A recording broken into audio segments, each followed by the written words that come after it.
So here on your paper sheet, we're going to go through 5 different techniques. You most likely will be using all 5 in your project. Okay, so let's break them apart, talk about them so you can see what they are. The first one is a super light pressure. You want to make sure when you're starting, you're always doing light pressure with your pencil because we do not want to smash the tooth of the paper at the very beginning. So any color you have on your table, you're going to fill it in nice and light, see what it looks like. Yes, you probably will see little tiny spots from the valleys of the paper. That's where your pencil can't touch because it's too low. An easy way to fix that is to sharpen your pencil. Okay, if you sharpen your pencil and do a little shading, you will fill in more of those valleys with a simple sharpening. Okay, so if I do a little sharp shading over here, you can see the difference. This is sharp. This over here is duller. D for dull, S for sharp. Okay, nice and light. 1 layer. You can also go heavy. Okay, pressing hard will smash these teeth in the paper, all these little fibers. So we're going to get something that looks like this.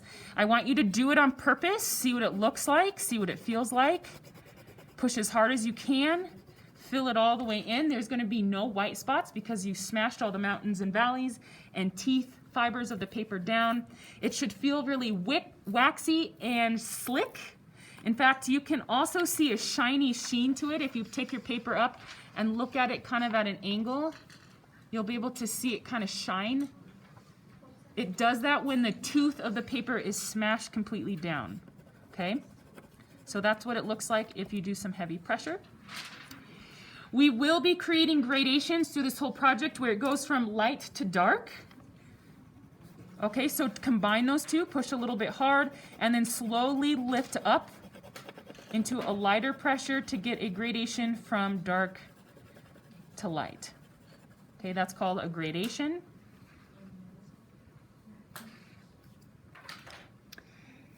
A lot of pencil artists will use this thing called hatching as a technique. That is working with a series of lines going in one direction. It's very common if you ever go and look up colored pencil artists, they tend to go in one direction down. And there's some artists, one that comes to mind is Anne Kahlberg, if you're familiar with her. She does a lot of her portrait figure drawings with this technique across the entire face, the body, the clothes, and it's really phenomenal. It gives this a really nice, scratchy, textural effect. I'll show you some images tomorrow to see it in action, but it's called hatching. Okay, so that's one technique. And then the last technique we can use is cross-hatching. That is using a series of lines going in multiple directions. So not just going down, but also possibly going diagonally, horizontally. And the magic number is 5 directions if you're trying to make a nice smooth blend. Okay, so give that a try.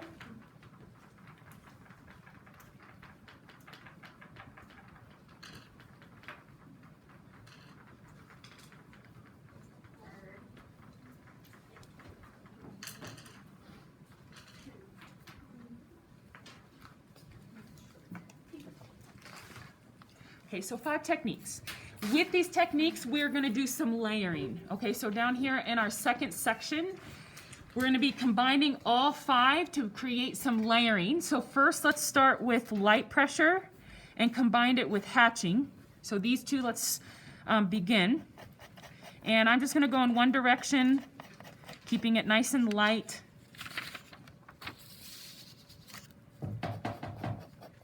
If you get little crumbs or goobers underneath your paper, just beware, you're going to get little marks like that. Okay, an easy fix is just slide a blank sheet of paper behind it, and that will actually fix the problem, or you could sweep the table. Just be aware of that because that can happen with pencil technique. Okay, nice and light, 1 layer, hatching. Then I'm going to combine cross hatching to create a gradation. Okay, so these are the next 2 I'm going to combine. So now I'm going to switch directions on part of this rectangle and do a second layer. Maybe switch it again and do a third layer. And the more layers I add, the darker it's going to become, not because of pressure, but because of the multiple layering effect. Okay, this is still all light pressure. There's no shine to it. The tooth of the paper has not been damaged or smashed. It will still take on layers and colors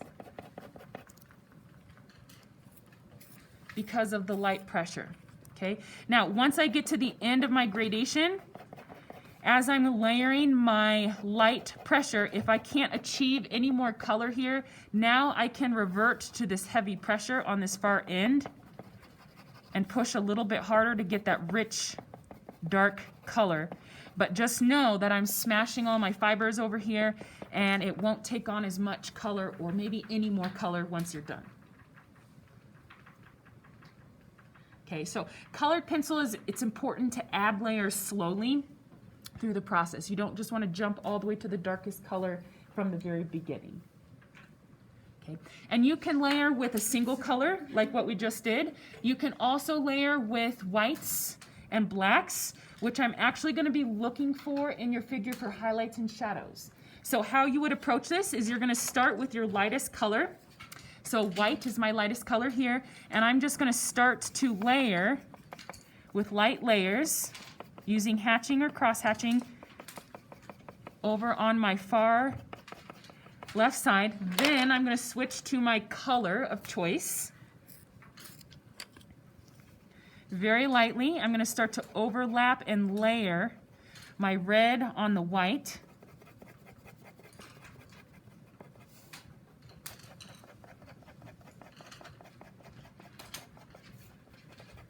Then you want to go back to your original color, white, and I'm going to sandwich here on the seam. So I put down white first, then I put down red. Now I'm going to come back and put down white on top of the red with my light layers to start to blend and fade.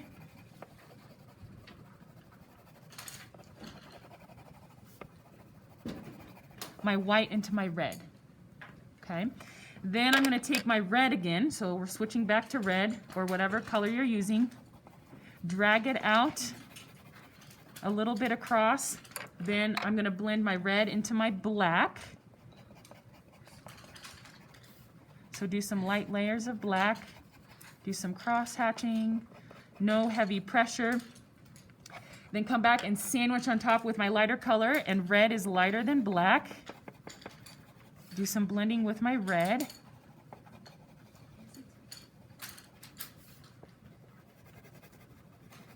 Okay, so we're trying to get this fading between black and white with the color in between, whatever color you're using. Keeping it light layers as much as we can.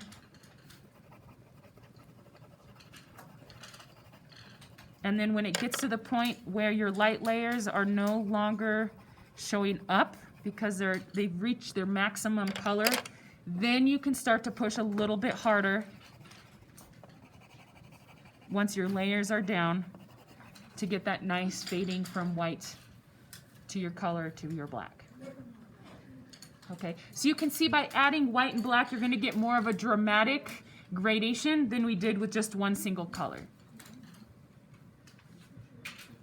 Okay, I will be looking for this in your project. This is one thing that is on the rubric that I will be grading, is if you're using white and blacks in your shadows to create your lights and darks.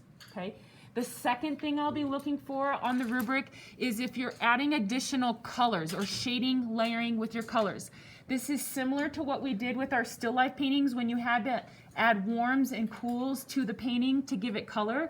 We're going to do that same thing. We're going to add warms and cools.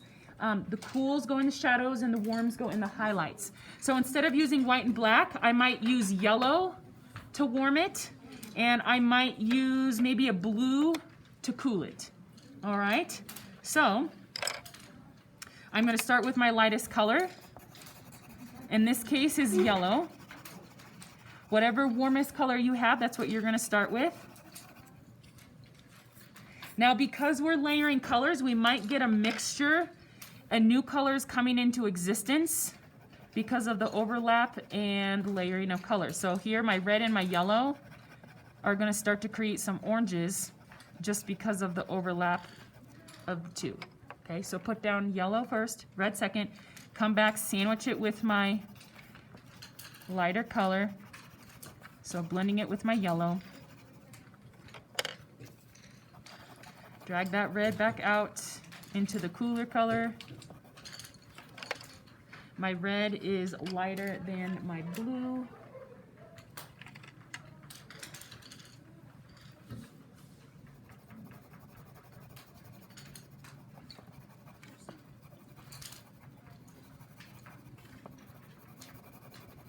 So it's kind of fun to use multiple colors because you just create new things as you mix and blend and layer them. Okay, again, keep it light. I can't say that enough when you're starting. Try not to damage the tooth.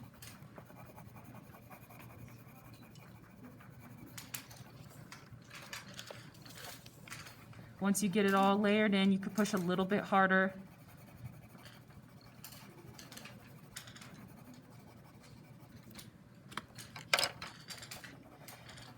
It is very normal when you're working with colored pencils to constantly be flipping between them. Shade with a little bit, drop it, pick up another one. Shade with another one, drop it, pick up another one. Sharpen it, blend it, smooth it. It's very hoppy. You hop between one color to the next very frequently. Okay, so that pencil dropping across the classroom over and over is a good sound. That means you're using your technique properly. Okay, so very different, same color but blended light and dark, but instead of black and white we're using colors, and it gives it a lot, more life, very different look in the end. Okay, so those are different ways of layering with your colors and your values. The next thing I want to move into is blending. Okay, there are 3 different ways of blending. One is burnishing. This is when you're going to use pressure to blend your color. Okay, you can use pressure with 3 different techniques I'm going to show you. You can also blend with mediums. This is an added material to the actual pencils. You can also use materials to rub on the paper. Okay, so I'll show you kind of how that works as well. Okay, so there's really 3 different things you can do to blend, right? Burnishing is the first, mediums is the second, and materials are the third. And there's a couple different kinds within those blending techniques. So to start this off, we do need to fill in our squares with a color. So I'm going to take my color of choice, and I'm first just going to go across fast and furious. Don't worry about sharpening your pencil here. We're just going to fill in these boxes with your color. If you want to see it one step up, you could give yourself a little gradation off to the side to see what it does over a blend of colors. So if I go from like blue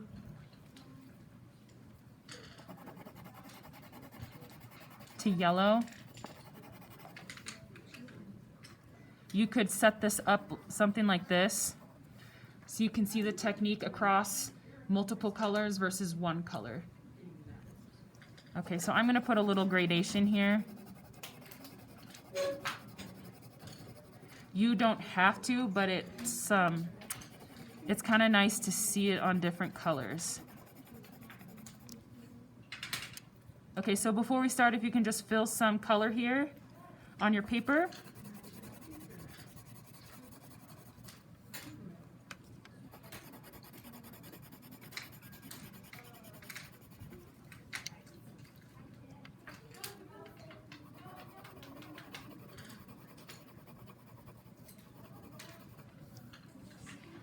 They don't have to be perfect. The beautiful thing about these techniques is it's going to create a blend without necessarily using all these cross-hatching sharpening techniques.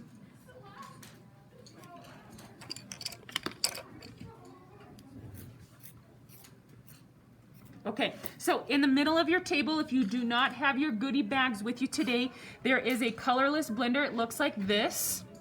It's like a brown colored outside. It says colorless on the side right here. And the lead is like a white, clearish color. You will have to share with your table mates if you don't have yours today in class. So once you're done, pass it to your neighbor. You're gonna come in here and we're gonna do a before and after. So on half of this, I'm gonna use my colorless blender, and burnishing means you're pushing hard. So I'm gonna push hard on half of it. And this is a before, and this is an after. Okay, so notice the difference.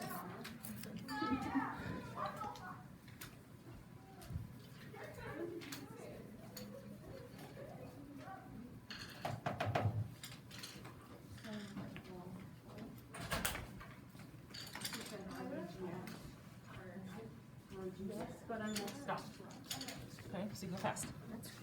Okay, I'm going to do it over here on this little gradation as well. I want to start on the lighter part, and then I'm going to blend it down into the darker part. So you can see a before and an after. B for before, A for after. Okay, so you can do this using that colorless blender. However, if you don't have one, because it doesn't come in your colored pencil sets, if you have your own set at home, you could also do this with any colored pencil. In fact, I normally do this burnishing with my light white or light gray. I don't even bother with my colorless blender. It does give it a little bit different effect. So I'm gonna use white here on the second one and repeat that same process.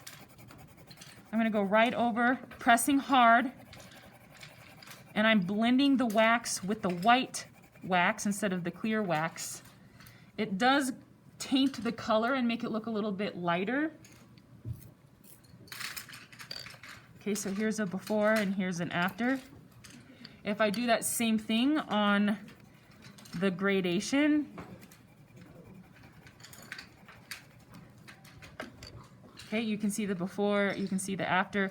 I personally like to use white because it brings out the vibrancy of the color. You can really tell the difference between the clear and the white here. Okay, so I'm using white.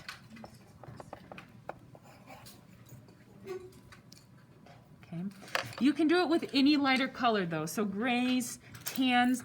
In fact, when I do portrait drawing, I actually burnish with like a light peachy, light brown, light taupey color over the skin tone because it blurs all the colors and makes it look realistic. Okay, your skin has a lot of color to it.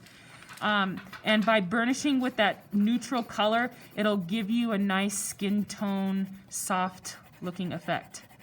Okay, so try a different neutral. This is my gray that I'm using, but you could use a tannish color or light brown. You just have to make sure that it is a light color.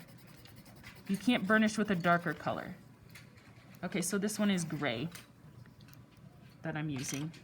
You might have a different color on your sample sheet.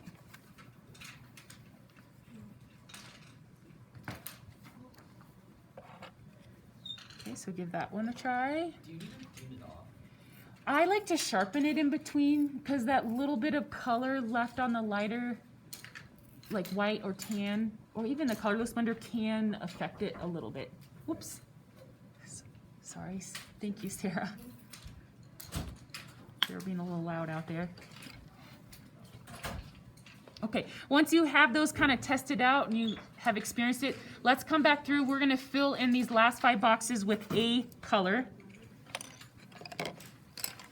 And I just broke my red one, so here we go. I'm gonna go with orange today.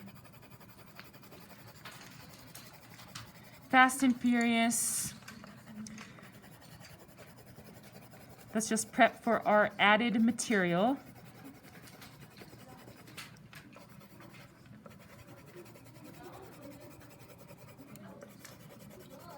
Any random color is fine.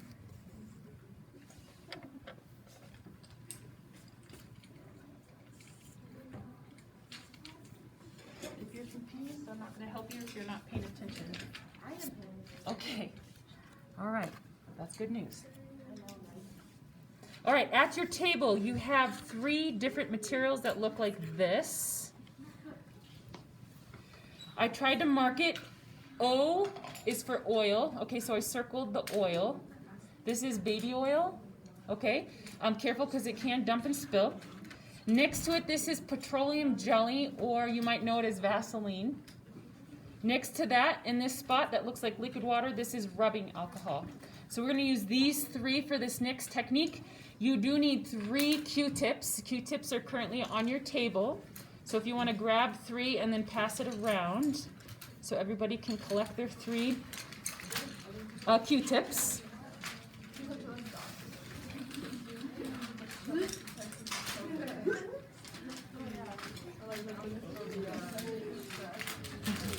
Don't clean your ears with them. It kind of does, yeah, gross. You need 3 of them. The first one we're going to do is rubbing alcohol. Okay, so you're just going to take your Q-tip, dip it into your rubbing alcohol. And we're going to do a before and after. So you're just going to rub it on half of that little section to smooth it out. Okay, so here's my before and here's my after.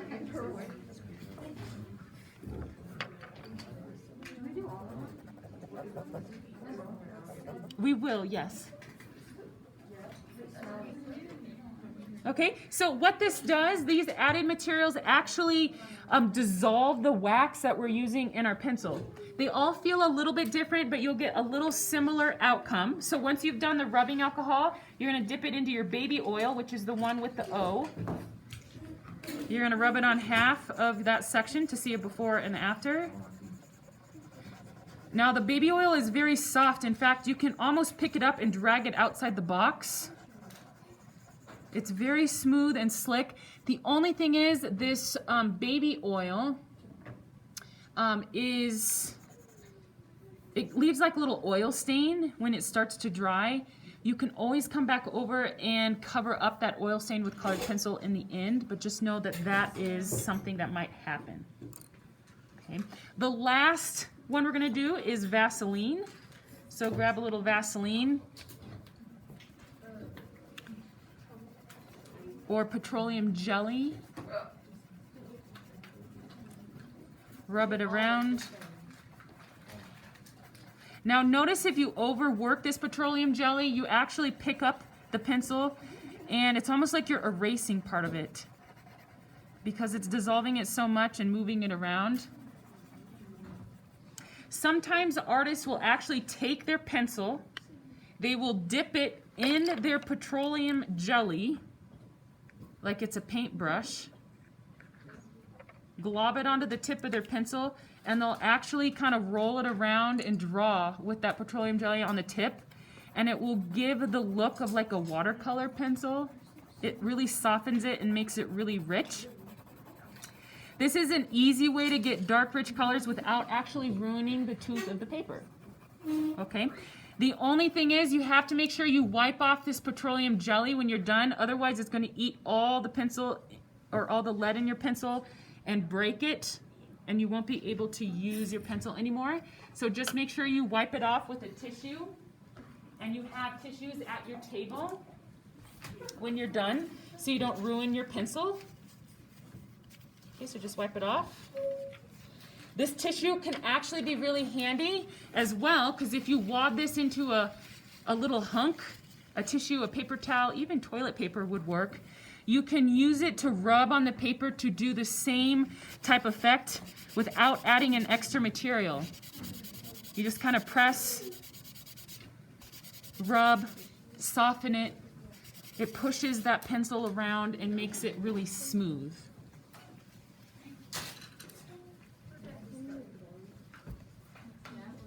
Okay, so give the tissue a try.